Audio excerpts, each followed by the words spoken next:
There you go. Now we're recording. Welcome to the show, Doug. I'm Julio. Nice to meet you. Julio, how you doing, man? Real good, real good. And today we're going over your movie, Rock Paper Scissors, that you can stream Awesome. on Amazon Prime. Yeah, we're on Amazon, we're on Tubi, Reveal, which is a newer platform, and it's cool. You'll be the first to announce publicly. We just got on Apple TV too. There we go. See, breaking news already. Yeah. All right, I was thinking, let's just go show the trailer just so the audience can see, and then go from there. Okay. Awesome. Where are you?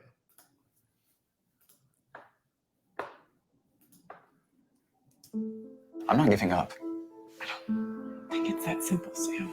We married a couple girls to this shit, man. We've only been married 4 years. It shouldn't be happening yet. If we don't do something, it's not gonna go back to the way it was. We don't even bother to fight anymore.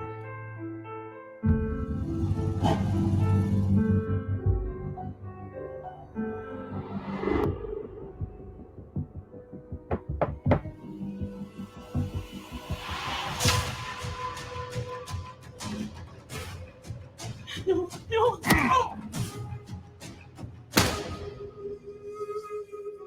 You have a choice about whether or not you will allow it to paralyze you, or will you push back? Of course, if you remember anything at all, you give me a call. Is he following us? We know where he lives. Maybe she's onto something. I'm deciding this isn't right for us. This is the doing. No! I'm freaking out. That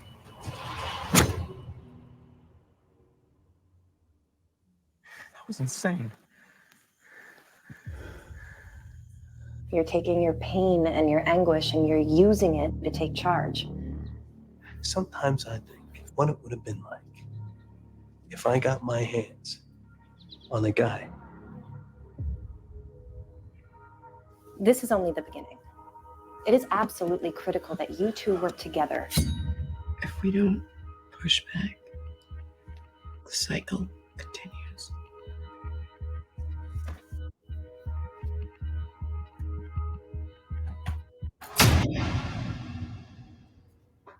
Awesome. All right. Cool. So you're the producer and director. So yeah, a lot of hats on this one, as is the case with most independent film. I co-wrote it and co-produced it with my partner Josh Lee, who's heavily involved. We're 50-50 partners on this. I directed it, and yeah, put together a cast of mostly people that I knew or knew through a person or recommended to me. So it was really a tight-knit group of people that put this together. I love it. Like, for me, like, I wanted to first off, thank you for coming on the show. I think it's amazing. Like, I feel like it's a good way just to promote independent film. Because absolutely, thanks for having me, man. Oh yeah. Working in Hollywood is like the hardest thing to just get a film done, especially a feature length. Like, it's like from the beginning writing stages to trying to get a budget. I don't think a lot of people know how hard it is to go from beginning point A to point B and having it a locked full film. And I think that's a testament to you. You guys did a bang up job. I love it. Well, thank you, Julio. It's honestly, I was lucky enough to kind of cobble together a resume of all different experiences over the last probably 25-ish years, and I don't know that I had any particular talent or work ethic that's exceptional. I'll be honest with you, but I think the best thing that I did along the way was listen to people that I knew, that I identified were smarter than me, that knew more than me, and that's where I learned anything. That's why I'm able to kind of do anything like this, is because I just paid attention to people with more experience and wisdom than I had.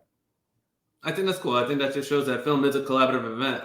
It's a process of just you got to be all on the same team.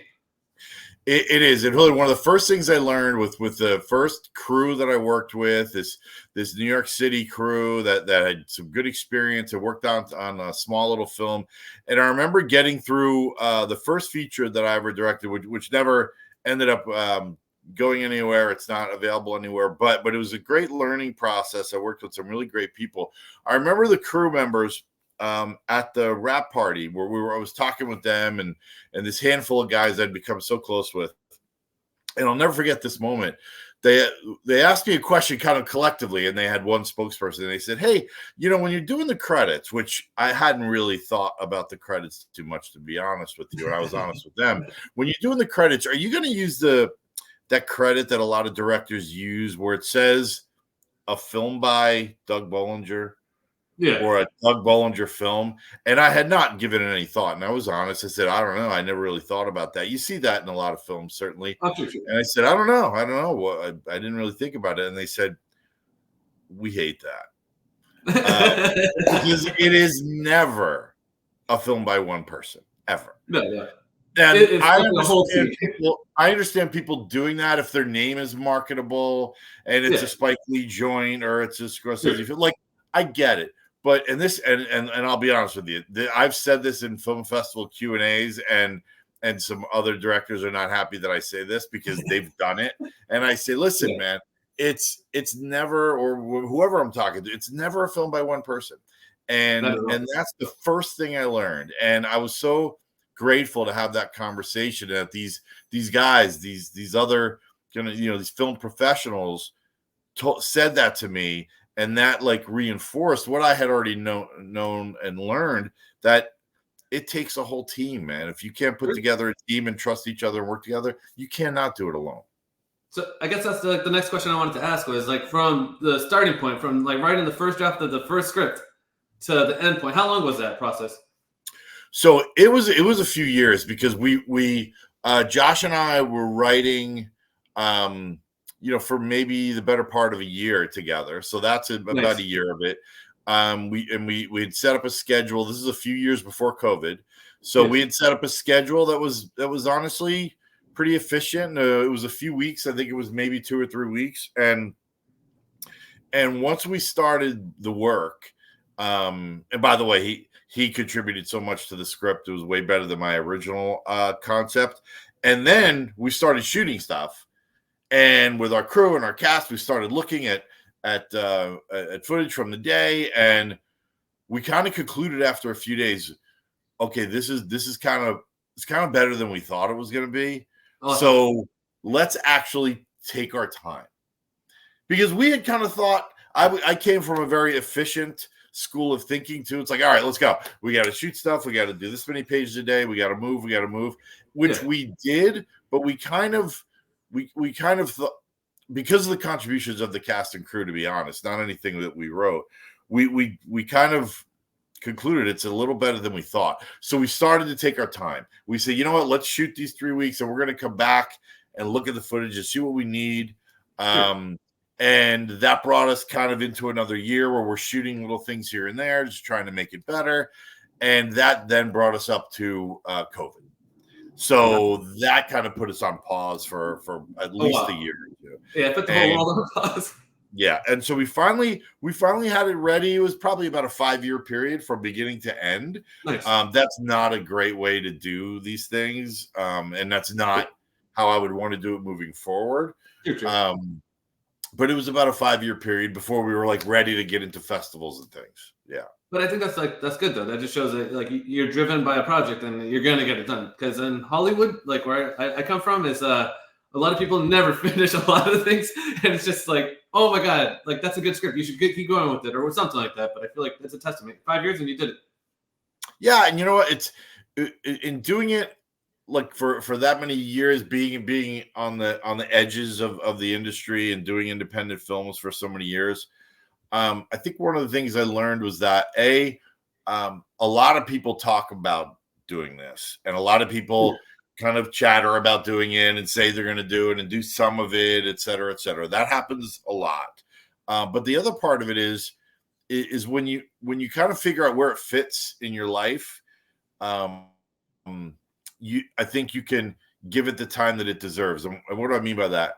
If it's the thing that's paying your bills, and if you want it to be the thing that's paying your bills, then you've got to crank out content. You've got to crank out the movie. You've got to get it to the point where it can then give you a return on your investment. If it's a hobby, you just have some fun, enjoy it, and But for me, it was in the middle. For me, Yeah. it was always like kind of a side gig to something else that I did to pay the gas bill, right? So because it was a side gig, sometimes it did take a little bit of a backseat. But I always, especially with this, because I thought it was one of the better things that I've worked on, if not the best, I knew, and Josh and I both knew, hey, we have our regular lives, but we're going to finish this. True. So it does. It takes a commitment, and I don't know that I've always had that, but I've grown that muscle, that kind of finishing muscle that I don't think I had when I was younger. I got you. Yeah, yeah. Oh, actually, wait, I forgot to even do this in the beginning. So you can see this is like the beginning stages of my podcast, my YouTube series. Good. Could you describe all your previous work? Yeah, I was lucky enough. I started as an actor, and I started auditioning for some professional things when I was in college. And you were also in this film. well, yes, I was briefly. Yes, I was, Yes. and that was, that's just so we didn't have to bring in another actor. I started as an actor, and that's certainly what I learned to do first. As far as all these different kind of hats that one wears in an independent film. So I started as an actor and got in the Actors Union for a while, and I thought that was going to be my path. I'm going to just do that. And after doing it for a few years and graduating college, I moved really far away and just kind of stopped. It didn't seem to be something that I really kind of loved anymore, which was always important to me. I wanted to do something that I loved. I moved away, far away from any kind of industry that I could speak of, and just kind of thought, you know what, it's cool. I had a good time. I did a couple cool projects. I met some really great people, but I might be done with it. I moved back to New Jersey after about a year and a half, and I just started to meet people that were doing it in the mid to late 90s, doing it meaning independent film. Yeah. That really wasn't a DIY thing, wasn't never on my mind when I first started in the early 90s. It was, other people with money, like you mentioned, Hollywood or et cetera, or Broadway. So they were going to be the ones that dictate what you do, and doing stuff in an independent way wasn't something that I ever had on my mind. And the 90s was this explosion of independent film. So when I got back into it in the late 90s, there were people actually doing it on their own, and that were only a couple people removed from me. So I got to meet some of them, and I was very lucky to get some opportunities early on from some old friends that got into filmmaking. And I honestly I was very lucky in the beginning, and it went back to that skill I mentioned earlier that I developed, which is, listen to people that know more than you and pay attention. And I started just kind of learning on the job. And my first few either writing or directing credits were with people that I had watched growing up, people like Danny Aiello and awesome. Vinny Pastore from The Sopranos was, as a Jersey guy, that was somebody. Danny's a Jersey guy too. And I'm a horror fan, so I got to work with the original Mrs. Voorhees, Betsy Palmer. That's what I wanted to ask you about. Yeah, yes, that's so, amazing. I just was very lucky early on, and I kind of went in it. I think usually you work up towards that, but I kind of not started there, but I was working with them early, and I've gone, and I don't want to say downhill, because that a downhill trajectory, certainly working with the people I'm working with, just a different trajectory where I started working on smaller things, because the smaller it got, the more control I had. True. So that was kind of my trajectory over the course of 2 decades. True, and that's what I like about independent films. At least for me, like going to the film festival is like that's like straight from like the creator's mind. Like I feel like we're working on some big Hollywood projects. They give you like a list of stuff that you can do and you can't do. They're just like, we want it just to be just like this. And you're like, all right, like I have no wiggle room. Yeah, and you know what? If you're if you're in those categories we talked about before, like if you're doing it as your main vocation, it's paying your bills, then that's largely what you have to do. You get hired, you do a job, you do what the people paying you tell you, and you move on. That's where in the lane that it's been for me as kind of a side hustle, I've been able to have more control and do it kind of my way the more projects I got involved with. And that was especially the case on Rock, Paper, Scissors. And I always say we and our when I talk about it, because I love it's, it. it's Josh and I certainly, and then the casting crew around us. But yeah, you're right. It's a tricky thing to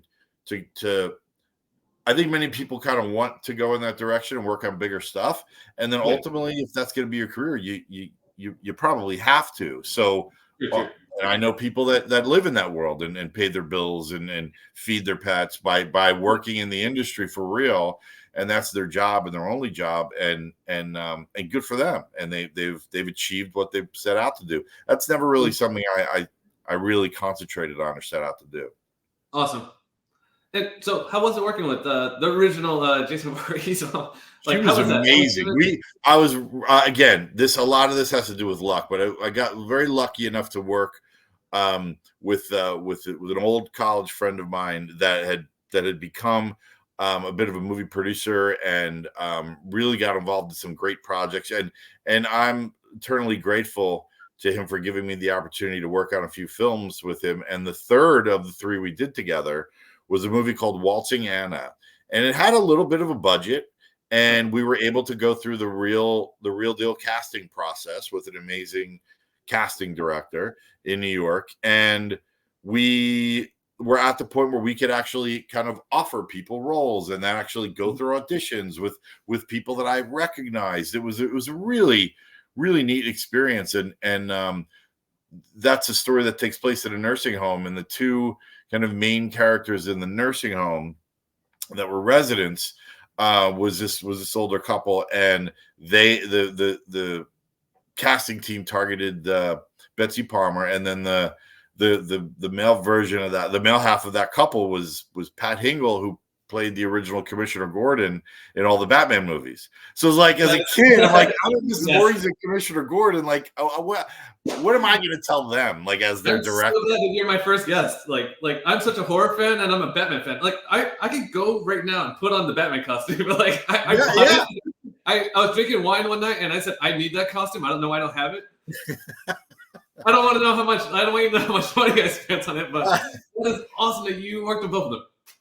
And they were great, and they were from two different schools of acting too. Like they both were pros. They both were like rock solid, so prepared, so generous, so kind to me as a beginning director. And like Pat Hingle was just like, he's like, dude, this is how we do it. Very efficient. He came prepared, never needed more than 2 takes, understood everything going on with the cameras and angles and hitting his mark, and was just so kind and phenomenal. And Betsy wanted to kind of meet before we were shooting and talk about the character, and had this very different approach that came from her kind of days doing theater, in addition to her amazing other career in addition to Friday the 13th. So I mean, I was a kid in a candy store, because I knew that all I had to do was kind of stay out of their way, look at the monitor, make sure that everything technically was sound with the amazing team we had, and once in a while have a conversation with either one of them. They were incredible, and I learned from them watching them work. It was great. Oh, that's awesome. So I had one more question that I want to dive into your film, The Rock Paper Scissors. Sure. You said that like there's a story about a Russian film shoot. I only asked that because my fiance, she's Russian, so I have to know about that. That sounds awesome. So at the same group that did Waltzing Anna, prior to that, we did a movie called Mail Order Bride, and that Danny Aiello is in that, and we shot about half of the movie in Russia, and it was partially produced by people in Jersey and people in Russia. And that was one that I was one of the writers on, and I was also the first assistant director. So I had to go over for production, and it was an experience that I will never forget. It's an experience that, like, we could do however long this show lasts, we could do a show for every day that I was there. That's how much like happened and how much we experienced, and what a life-altering time it was. And I'll just give you a little brief example. We met with a great studio over there called Moss Film, and your fiance might know. I don't know if they're still around, but they were a big movie production company there, and we had hooked up with them, and they were at a downtime as far as production, and this was late 90s, early 2000s, and they had given us access to a lot of their equipment and their crew, and it was phenomenal. So we had some pretty ambitious aspirations of what to shoot over there. We had stunts, we had bar fights, we had car crashes, we had a car explosion, we had chase scenes. I mean, it was a lot going on. In addition to a lot of scenes with people talking, we had scenes with a bunch of extras. We shot in front of the Bolshoi Theater. We were in Red Square. It was like, well, how are we doing this? And one day in particular, we were doing a car chase, and we didn't. The Russian stunt team handled everything, right? So they handled everything, and just watching them work and do like a car chase leading to an explosion, and us just being in a kind of a follow them, watching them work, they were brilliant, and they were definitely wild. They were loud. Not a lot of them spoke English, so we were relying on interpreters. I don't know that she always told us what we wanted to hear. And as the first AD, it's other than the stunts, which I did not get involved with, it was up to me often to communicate to everybody, A, they did a good job, or B, hurry up. So those are the few things that I learned in Russian, like hurry up or excellent. I remember good was хорошо and excellent was отлично. Those were, I wanted to say those. Yes. And that they meant hurry up. So it was a great experience. And by the way, beautiful, really beautiful landscape. Beautiful. We can take the politics out of it for a second and just appreciate the beauty of where we were and where we were shooting. It was stunning. That's what I wanted to ask you, because I haven't been yet. But I've seen pictures, and it just looks like a beautiful location. Like you could film anything out there. I feel like it's just. Yeah, it is gorgeous, and the I don't know where I think the movie might be available on Tubi now. It's not something that I was not a producer of, so I'm not aware of the business side of that movie, but I'm pretty sure it's still available on Tubi, and it's worth it just to see the things that we shot in Russia, and specifically Moscow. And we did it in March, so there was a lot of snow, which was very challenging. That's my God, that must have been a hard shoot. All right, so then let's dive into rock, paper, scissors. Right on. What I like about it is it's a revenge film, and I love it. Like, I was born in the 80s, so I feel like I just grew up on revenge films, like they killed his brother, now he's out for revenge, or something like. Yeah. How did this story come about?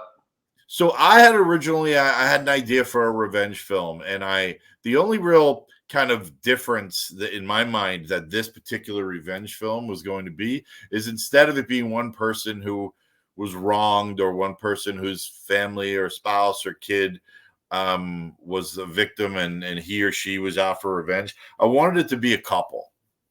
And I thought that was something that, although certainly has been done throughout the years, that was kind of the outline, the premise, that I thought, well, what if a couple is or a couple of the victims of a home invasion, and then they are the ones that set out to track these guys down somehow, or get revenge in any way they know. And I felt like revenge films would fall into one of two categories, and it would either be pretty hardcore, like I Spit on Your Grave or Last House on the Left, like the 70s kind of raw, grungy, pretty explicit, right? Or they're into almost like an action world, like a Death Wish or a John Wick is probably the most recent really good example of that. And I kind of felt like it was going to go in one of those two directions.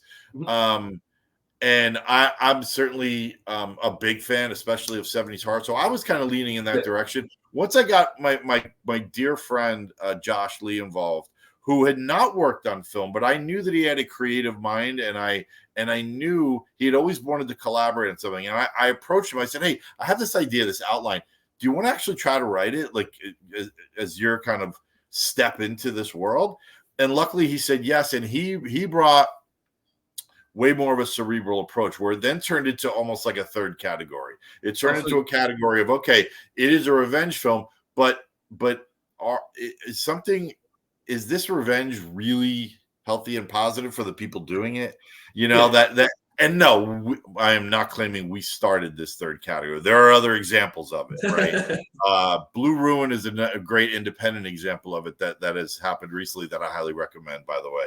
But it turned into a category that I'm saying I didn't think of really originally. It became more cerebral. It became much more about their psychology. What were they going through? What are they going through as a couple? Would this bring them together or tear them apart? And it raised all these other questions, which brought in the therapy aspect, which is a big part of the film. And honestly, he took it. Let's just say my idea was somewhere down here. He took it up to this level just by writing it with me, and then it got up here based on the actors' input and the crew and the sound and the music and all the other elements raised it. I thought that's what was cool about the whole thing. I feel like the idea that it was more cerebral, like, is this good for them, this revenge? Because you're right. Growing up, like, it was always like they killed his family or they did something, and now he's like hell-bent on just killing everybody. Yeah. That's pretty cool. It's a couple, and it's like, all right, wait, are we going too far? Should we stop? Or I like that. Like, it's different, which you don't really see. Yeah, I appreciate that, Julio. And that's what we were hoping for. It's clear that these bad guys are bad guys. Like, that's clear. Yeah. That's not anything that's in dispute. I guess the question arises throughout the storytelling as to whether or not them doing this is really helping them or not. And a lot of that really came from the actors too. Timothy Harrison and Jeff Liberty, who play the couple there. They brought something to the table. They were amazing. Where did you get them? Like, how did you track them down? Like, because they did a really great job. They were great. And honestly, I had met Timothy. She had auditioned for a low budget horror movie that I had done a few years prior, and she was actually in the final two for a particular role. And and we ended up casting somebody else. So we kept in touch, and I said, listen, it had nothing to do with you. It was a very different the two people were very, Timothy and the person that ended up getting cast in that role, oddly enough, turned out to be Angela Sharp, who plays our therapist. Oh, no way. Awesome. So if you look at it, they're very different physically. They're very different actors. So although they were up for the same role, it really had to do with, we're going to go this way or this way. And for that other flick, we went with Angela. But I kept in touch with Timothy over the years, and we had done some theater together. And when we started auditioning for this, I reached out to her and I said, "Hey, check this out. Come and audition. We're doing auditions up in New York. We're in New Jersey." And she came in, and Josh and I knew right off the bat that she was it. She killed it. And then we auditioned a bunch of guys, and none of them really clicked, and they read with her.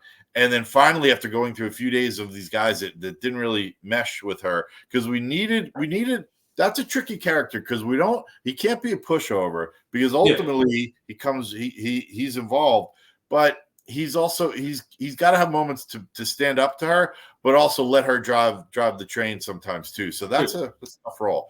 And she said, "Listen, I know this guy. He's been actually running lines with me. Would you like to have him come in and audition?"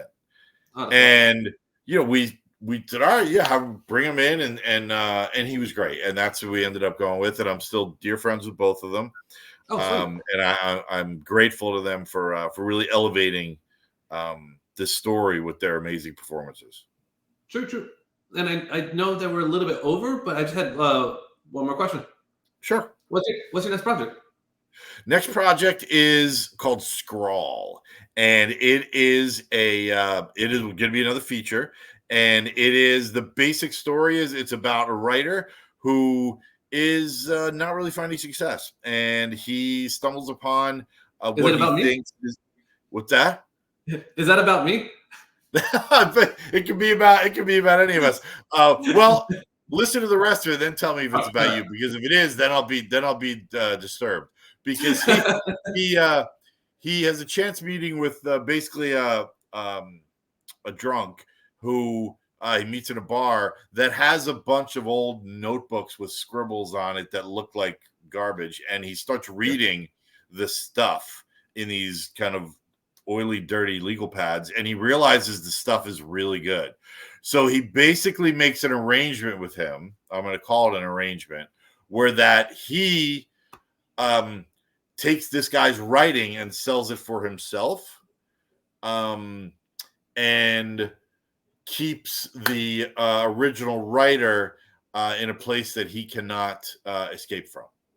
Oh wow, that's So that's he basically takes his stuff, and they become this kind of weird team writing horror stories, and it's about the kind of struggle between them, that they both kind of need each other, because the drunk can't sell his stuff because he can't talk to people, and the kind of salesman can't write it, so they kind of need each other, and it's a bit of a power struggle.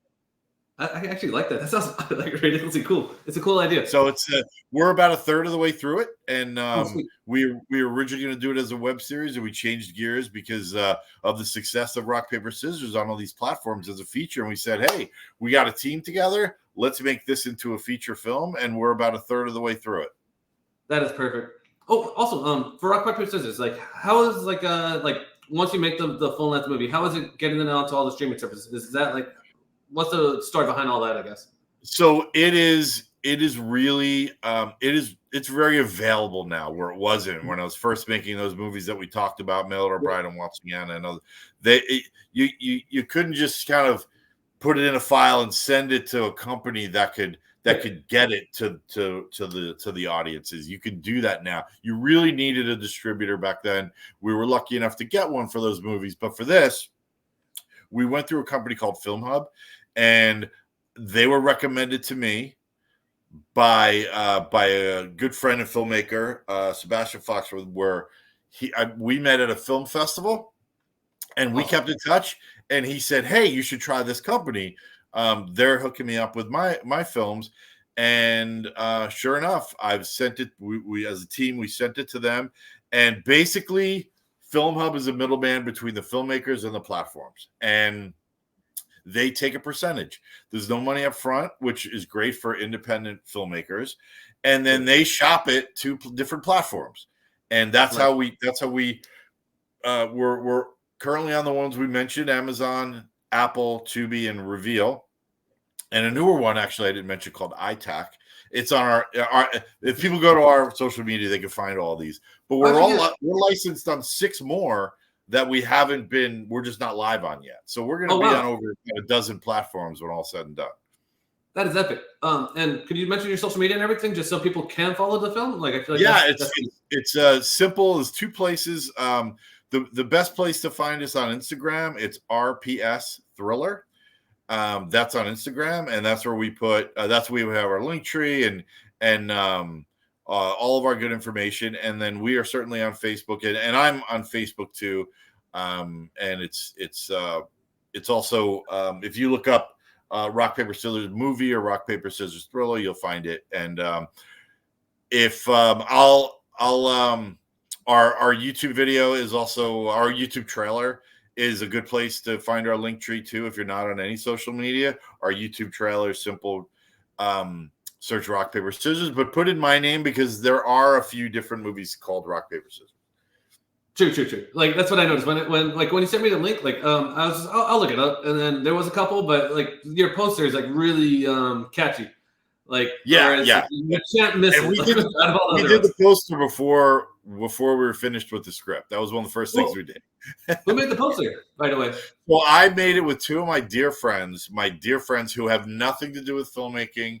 They don't want anything to do with filmmaking, but they are very creative, and I convinced them each. They're 2 dear friends of mine. They're like sisters to me. It's 2 girls, and I had an idea for a poster, and they just helped me with making some fake blood and taking some pictures and messing around with the color. It's not really anything that I knew how to do very well, so they helped me with that. And that image, which again we did before we ever had a finished script has become the image that's all over the place. So it's That is awesome. Yeah. Sweet.